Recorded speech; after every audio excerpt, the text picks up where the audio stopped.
இந்திய விண்வெளி ஆராய்ச்சி நிறுவனத்தின் புதிய தலைவராக தமிழகத்தைச் சேர்ந்த வி நாராயணன் நியமிக்கப்பட்டுள்ளார். தற்போது தலைவராக உள்ள சோம்நாத்தின் பதவிக்காலம் அடுத்த வாரத்துடன் நிறைவடைய உள்ள நிலையில் புதிய தலைவர் அறிவிக்கப்பட்டுள்ளார். கன்னியாகுமரியை பூர்வீகமாக கொண்ட வி நாராயணன் திருவனந்தபுரம் வலியமலாவில் உள்ள LPSC எனப்படும் திரவ உந்துவிசை அமைப்புகளின் மையத்தின் இயக்குநராக பணியாற்றியுள்ளார். இவர் GSLV, MK3, கிரையோஜெனிக் என்ஜின் உள்ளிட்ட திட்டங்களில் முக்கிய பங்காற்றியவர். வரும் 14ஆம் தேதி இஸ்ரோவின் தலைவராக பதவியேற்கும் வி நாராயணன் 2 ஆண்டுகள் இந்த பதவியில் இருப்பார் என மத்திய அரசு தெரிவித்துள்ளது.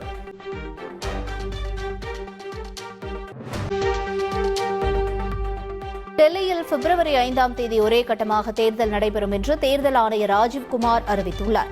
டெல்லியில் சட்டப்பேரவை தேர்தலுக்கான வேட்புமனு தாக்கல் ஜனவரி 10ஆம் தேதி தொடங்கி 17ஆம் தேதி நிறைவடையும் என்று கூறியுள்ளார். தேர்தலில் பதிவாகும் வாக்குகள் பிப்ரவரி 8ஆம் தேதி எண்ணப்பட்டு முடிவுகள் அறிவிக்கப்படும் என்று தேர்தல் ஆணையர் ராஜீவ்குமார் அறிவித்திருக்கிறார்.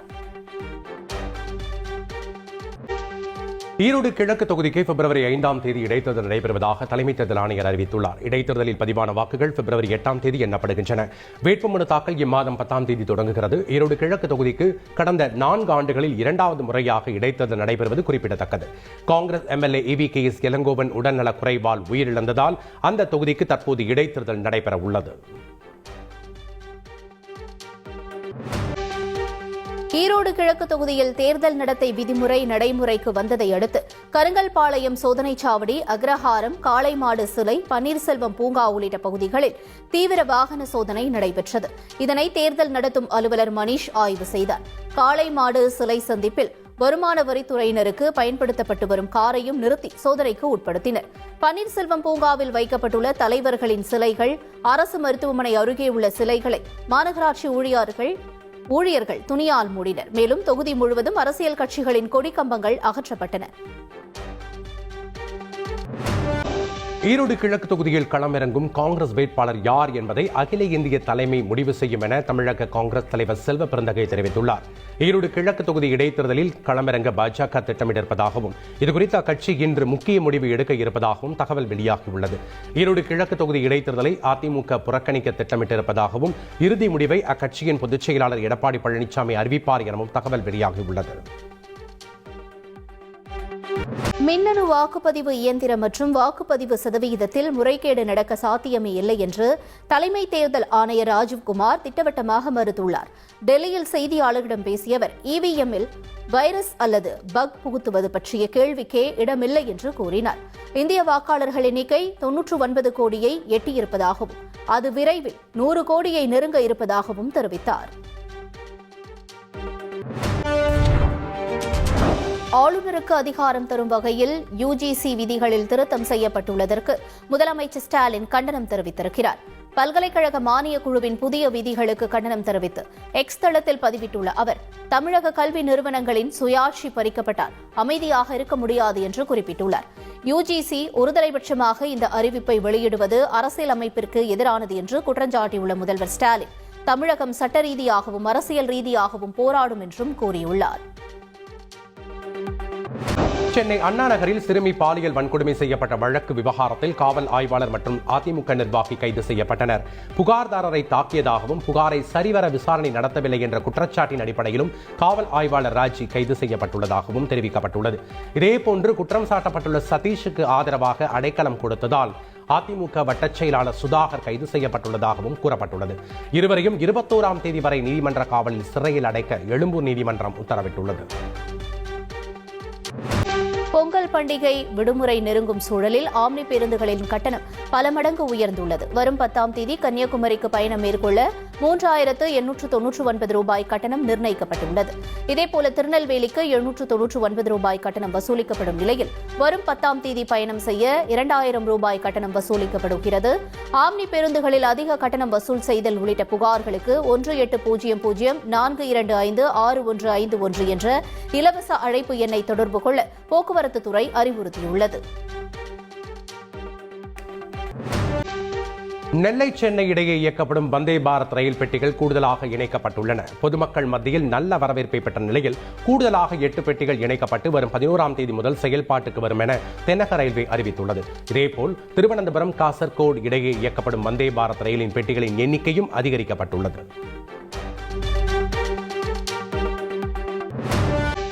ஈரோடு மாவட்டம் பவானி அருகே அதிமுக பொதுச் செயலாளர் எடப்பாடி பழனிசாமியின் நெருங்கிய உறவினரின் மரவள்ளி கிழங்கு ஆலையில் 2வது நாளாக வருமான வரித்துறையினர் சோதனை மேற்கொண்டு வருகின்றனர். பவானி அருகே பூனாச்சி பகுதியில் செயல்பட்டு வரும் ராமலிங்கத்திற்கு சொந்தமான ஆலையில் இந்த சோதனை நடைபெறுகிறது. துப்பாக்கி ஏந்திய போலீஸ் பாதுகாப்புடன் அதிகாரிகள் சோதனை நடத்தி வருகின்றனர். மதுரை அவனியாபுரம் பாலமேடு மற்றும் அலங்காநல்லூர் ஜல்லிக்கட்டு போட்டிகளில் பங்கேற்பதற்கான ஆன்லைன் டோக்கன் முன்பதிவு நிறைவடைந்தது. அவனியாபுரம், பாலமேடு மற்றும் அலங்காநல்லூர் ஆகிய 3 ஜல்லிக்கட்டு போட்டிகளிலும் பங்கேற்க மொத்தமாக 5347 வீரர்களும் 12632 காளைகளும் முன்பதிவு செய்துள்ளதாக மதுரை மாவட்ட நிர்வாகம் தெரிவித்துள்ளது.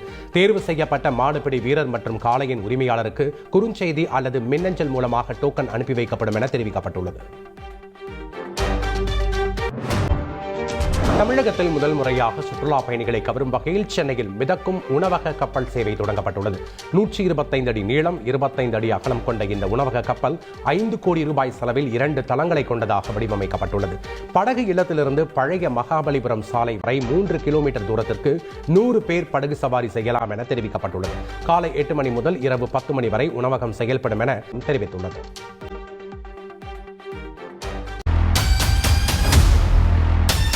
ஃபஸ்ட் டைம் சென்னையில் நான் இந்த மாதிரி பார்த்துருக்கேன். நார்த் சைட்லலாம் பார்த்துருக்கோம். பட் அதை விட இது இன்னும் ரொம்ப நல்லா இருக்குது.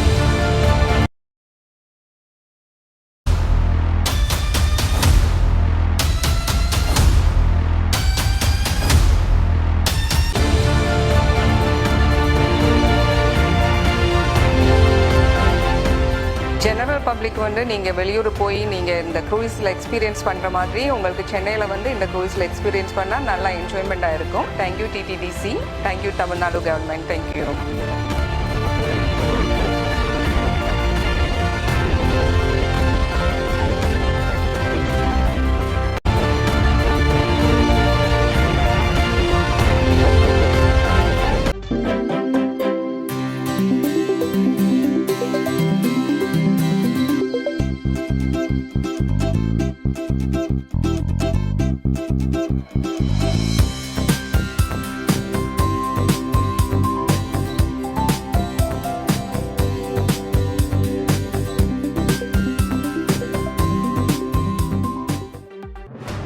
நடிகை ஹனி ரோஸின் புகாரின் அடிப்படையில் தொழிலதிபர் பாபி சிம்மனூர் மீது ஜாமீனில் வெளிவர முடியாத பிரிவின் கீழ் வழக்கு பதிவு செய்யப்பட்டுள்ளது.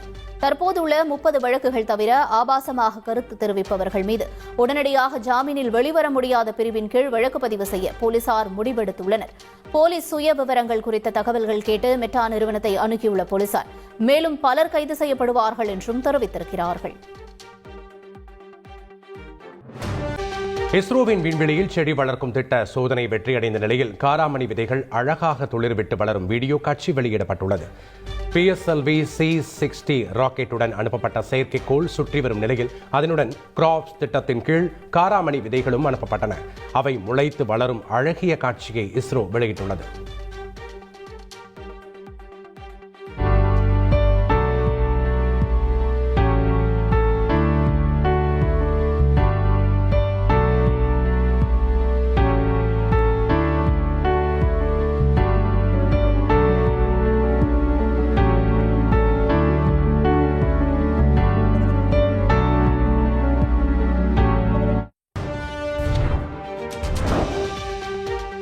திபெத் நேபாள எல்லைப் பகுதியில் ஏற்பட்ட நிலநடுக்கத்தின் காரணமாக விடுதி கட்டடம் ஒன்று குலுங்கிய CCTV பதிவுகள் வெளியாகியுள்ளது. இமயமலையின் அடிவார பகுதியில் எவரெஸ்ட் சிகரத்திற்கு அருகே ஏற்பட்ட இந்த நிலநடுக்கம் ரிக்டர் அளவுகோலில் 6.8 அலகுகளாக பதிவானது. இந்த நில அதிர்வு அண்டை நாடுகளான நேபாளம், பூட்டான் மற்றும் இந்தியாவிலும் உணரப்பட்டது.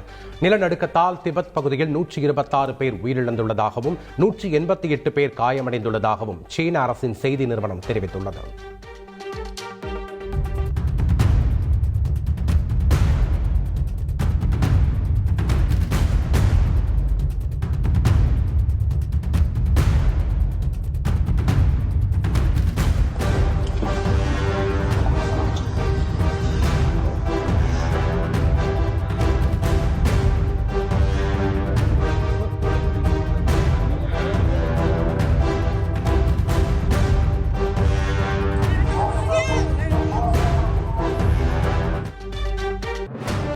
திபெத் பகுதியில் ஏற்பட்ட நிலநடுக்கம் எவரெஸ்ட் சிகரத்திலும் உணரப்பட்டதாக ஜெர்மனி நாட்டைச் சேர்ந்த மலையேற்ற வீரர் ஜோஸ்ட் கோபுஷ் என்பவர் தெரிவித்திருக்கிறார்.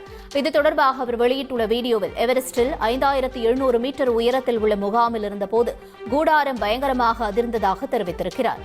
வெளியே வந்து பார்த்தபோது பனிச்சரிவுகளும் பாறைகளும் உருண்டு விழுந்ததாக அவர் கூறினார்.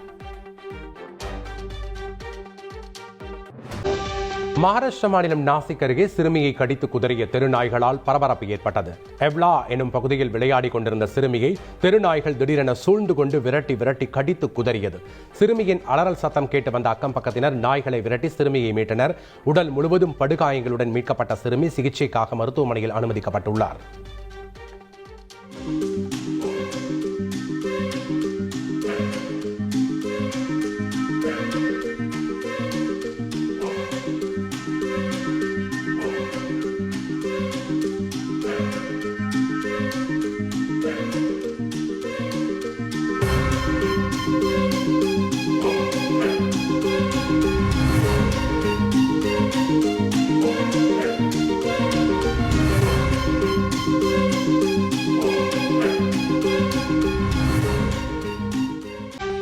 இலவச திட்டங்களுக்கு நிதியை கொண்டுள்ள மாநில அரசுகள் ஓய்வு பெற்ற நீதிபதிகளுக்கு அளிக்க நிதியை கொண்டிருக்கவில்லை என உச்சநீதிமன்றம் விமர்சித்துள்ளது.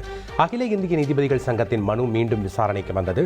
அப்போது இரண்டாவது தேசிய நீதிசார் ஊதிய குழுவின் பரிந்துரைகள் படி இதர படிகளுடன் ஊதியம் உயர்த்தி அமல்படுத்துவதில் மாநிலங்களுக்கு உள்ள நிதி சிக்கலை கருத்தில் கொள்ள வேண்டும் என மத்திய அரசு வழக்கறிஞர் தெரிவித்தார்.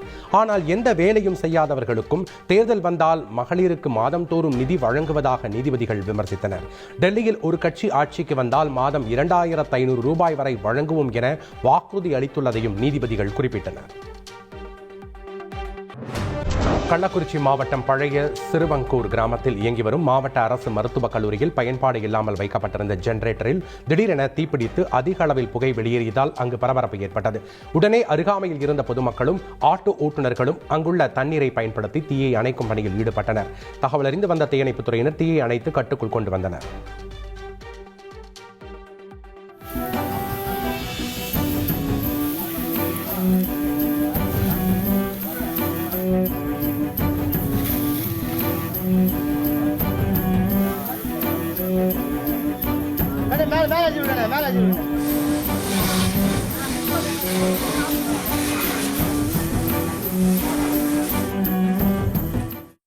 திருப்பூர் வீரராகவ பெருமாள் கோவிலில் பக்தர்களுக்கு வழங்குவதற்காக 1,08,000 லட்டுகள் தயாரிக்கும் பணிகள் நடைபெற்று வருகிறது.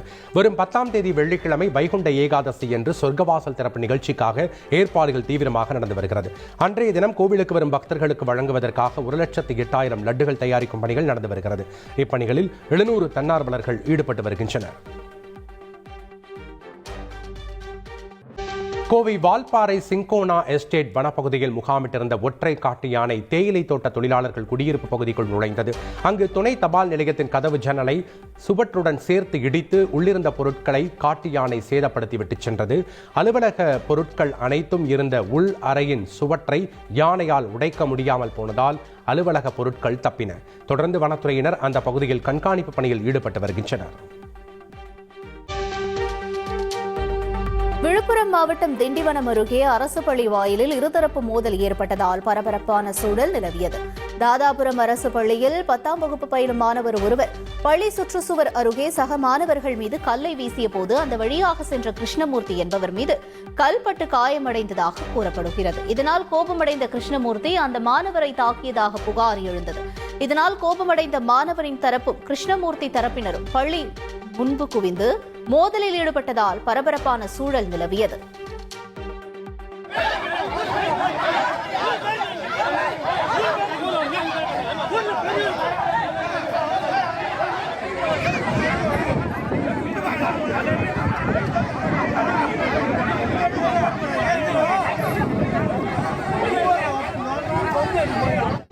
மகாராஷ்டிராவில் திருடச் சென்ற வீட்டில் பொருட்கள் கிடைக்காததால் திருடன் பெண்ணிற்கு முத்தம் கொடுத்து சென்ற சம்பவம் அரங்கேறியுள்ளது.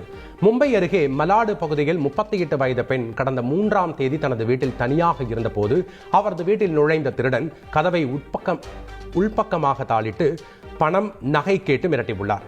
அப்போது விலை உயர்ந்த பொருட்கள் இல்லை என பெண் புலம்பியதால் கோபமடைந்த திருடன் எதிர்பாராத சமயத்தில் பெண்ணிற்கு முத்தமிட்டு தப்பி ஓடியதாக கூறப்படுகிறது.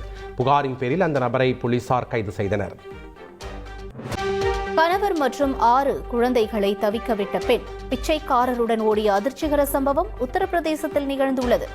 ஹர்தோயில் ராஜு என்பவரின் 45 வயது மனைவி ராஜேஸ்வரிக்கும் அவர்கள் வீட்டு பக்கம் அடிக்கடி யாசகம் பெற வரும் நானே பண்டிட்டுக்கும் இடையே தொடர்பு ஏற்பட்டுள்ளது. இருவரும் செல்போனில் காதலை வளர்த்து வந்த நிலையில் மார்க்கெட்டிற்கு செல்வதாக கூறிய அவர் வீட்டில் வளர்த்த எருமையை விற்ற பணத்துடன் நானே பண்டிட்டுடன் சென்றுள்ளார். இதுகுறித்து கணவர் ராஜு போலீசில் புகார் அளித்துள்ளார். நடிகை கீர்த்தி சுரேஷ் தனது இன்ஸ்டா பக்கத்தில் பகிர்ந்த புகைப்படங்கள் வைரலாகி வருகிறது. நடிகை கீர்த்தி சுரேஷ் திருமணம் முடிந்த பின் பேபி ஜான் திரைப்படத்திற்கான ப்ரமோஷன் பணிகளில் ஈடுபட்டு வந்தார். அப்போது தனது தாலியுடனேயே பல்வேறு இடங்களுக்கும் சென்றார். இந்நிலையில் நடிகை கீர்த்தி சுரேஷ் தனது இன்ஸ்டா பக்கத்தில் தனது புகைப்படங்களை பதிவேற்றியுள்ளார். அதில் கருப்பு நிற மாடர்ன் டிரெஸ்ஸில் இருக்கும் அவர் கழுத்தில் தாலியும் அணிந்துள்ளார். இந்த புகைப்படங்கள் வைரலாகி வருகிறது. திருவள்ளூர் மாவட்டத்தில் வீட்டிற்கு மேலே சென்ற உயரழுத்த மின்கம்பியால் 23 வயது இளம்பெண் பலியான சம்பவம் சோகத்தை ஏற்படுத்தியுள்ளது. வரதாபுரம் கிராமத்தைச் சேர்ந்த லோகேஸ்வரி தனது வீட்டின் மொட்டை மாடியிலிருந்து அருகில் உள்ள எலுமிச்சை மரத்தில் காய் பறிக்க முயன்றுள்ளார். அப்போது காயை பறிப்பதற்காக பயன்படுத்திய கம்பி வீட்டிற்கு மேலே சென்ற உயரழுத்த மின்கம்பியில் உரசியது. இதில் தூக்கி வீசப்பட்ட லோகேஸ்வரி பரிதாபமாக உயிரிழந்தார். இந்த உயிரிழப்புக்கு மின்சார வாரியத்தின் அலட்சியமே காரணம் என உறவினர்கள் சாலை மறியலில் ஈடுபட்டனர். புதுச்சேரியில் மொபைல் கேமிற்கு அடிமையான இளைஞர் தூக்கிட்டு தற்கொலை செய்து கொண்ட சம்பவம் சோகத்தை ஏற்படுத்தியுள்ளது. 29 வயதான சத்யபாபு வேலைக்கு செல்லாமல் ஆன்லைன் கேம்ஸ் விளையாடுவதை வாடிக்கையாக கொண்டவர் என கூறப்படும் நிலையில் அதில் 5 ரூபாய் 10 ரூபாய் கூப்பன்கள் பெற்று விளையாடி வந்துள்ளார். ஒரு கட்டத்தில் ஆன்லைன் கேம் மூலம் சத்யபாபுவிடமிருந்து பணம் பறிப்போனதாக கூறப்படும் நிலையில் திடீரென தூக்கிட்டு தற்கொலை செய்து கொண்டார். அரசு பள்ளியில் +1 மாணவர்களுக்கு பாலியல் தொல்லை கொடுத்த புகாரில் தொடக்கப்பள்ளி தலைமை ஆசிரியர் போக்சோ வழக்கில் கைது செய்யப்பட்டார். ராஜபாளையத்தைச் சேர்ந்த ராஜேஷ் கடந்த ஜூலை மாதம் ஸ்ரீவில்லிபுத்தூர் நகராட்சி திருவிக்க தொடக்கப்பள்ளியில் தலைமை ஆசிரியராக பணியில் சேர்ந்துள்ளார். கடந்த 2ஆம் தேதி இவரை பார்க்க அருகில் உள்ள அரசு பள்ளியிலிருந்து 2 மாணவர்கள் வந்தபோது அவர்களுக்கு ராஜேஷ் பாலியல் தொல்லை கொடுத்ததாக கூறப்படுகிறது. புகாரின் பேரில் ஸ்ரீவில்லிபுத்தூர் மகளிர் போலீசார் ராஜேஷை போக்சோ சட்டத்தில் கைது செய்தனர். விழுப்புரம் பம்பை ஆற்றின் வடகரையில் சோழர் கால நாணயங்கள் கண்டெடுக்கப்பட்டுள்ளன. பெஞ்சல் புயல் வெள்ளத்தால் ஏற்பட்ட மண் அரிப்பினால் ஊரின் மேற்பரப்பில் சங்ககால வாழ்விட பகுதியின் தொல்பொருள் எச்சங்கள் வெளிப்பட்டன. இதனை விழுப்புரம் அறிஞர் அண்ணா அரசு கலைக்கல்லூரி வரலாற்றுத்துறை மாணவர்கள் சேகரித்து பேராசிரியர் ரமேஷிடம் கொடுத்தனர். அவர் வந்து ஆய்வு செய்த போது சோழர் கால நாணயங்கள் உட்பட பல்வேறு பொருட்கள் கிடைத்துள்ளன.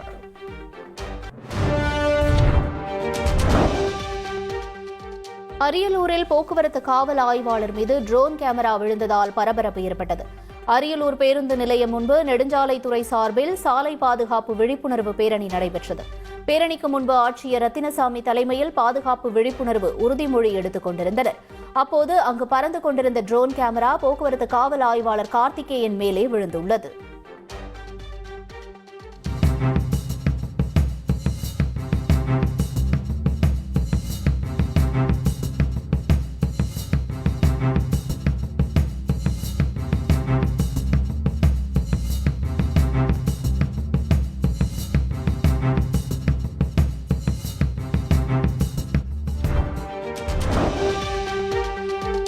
மும்பையில் நடிகர் சல்மான் கான் வீட்டு பால்கனியில் குண்டு துளைக்காத கண்ணாடி பொருத்தப்பட்டது. பாந்த்ராவில் உள்ள கேலக்சி பகுதியில் உள்ள அவரது வீட்டுக்கு முன்பு கடந்த ஆண்டு ஏப்ரல் மாதம் மர்ம நபர்கள் 2 பேர் துப்பாக்கியால் சுட்டுவிட்டு தப்பினர். இது தொடர்பாக லாரன்ஸ் பிஷ்னோய் கும்பலைச் சேர்ந்தவர்களை போலீசார் கைது செய்தனர். அந்த கும்பல் 5 கோடி ரூபாய் கேட்டு கொலை மிரட்டல் விடுத்தது. கடந்த டிசம்பர் 5ஆம் தேதி சல்மான் கானை அச்சுறுத்தும் வகையில் அவருடைய சினிமா படப்பிடிப்பை காண வந்த ஒருவர் பாதுகாப்பு அதிகாரிகளுடன் தகராறில் ஈடுபட்டார். இந்நிலையில் சல்மான் கான் வீட்டு பால்கனியில் குண்டு துளைக்காத கண்ணாடிகள் பொருத்தப்பட்டுள்ளது. மெட்ராஸ் உயர்நீதிமன்ற மதுரை அமர்வில் பெண் வழக்கறிஞர்கள் சங்கம் சார்பில் பொங்கல் திருநாள் கொண்டாடப்பட்டது. இதில் சிறப்பு விருந்தினராக கலந்து கொண்ட நீதிபதி ஆனந்த் வெங்கடேஷ் அனைவரையும் பாட்டு பாடி அசத்தினார்.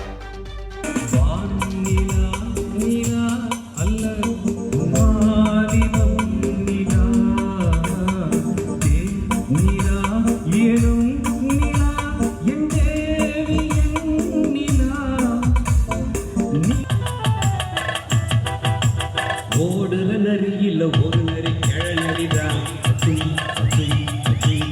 ஆடுற நரியில பல நரி புள்ள நரிதான் ஓடுற நரியில ஒரு நரி கிழநரிதான் ஆடுற நரியில பல நரி புள்ள நரிதான்.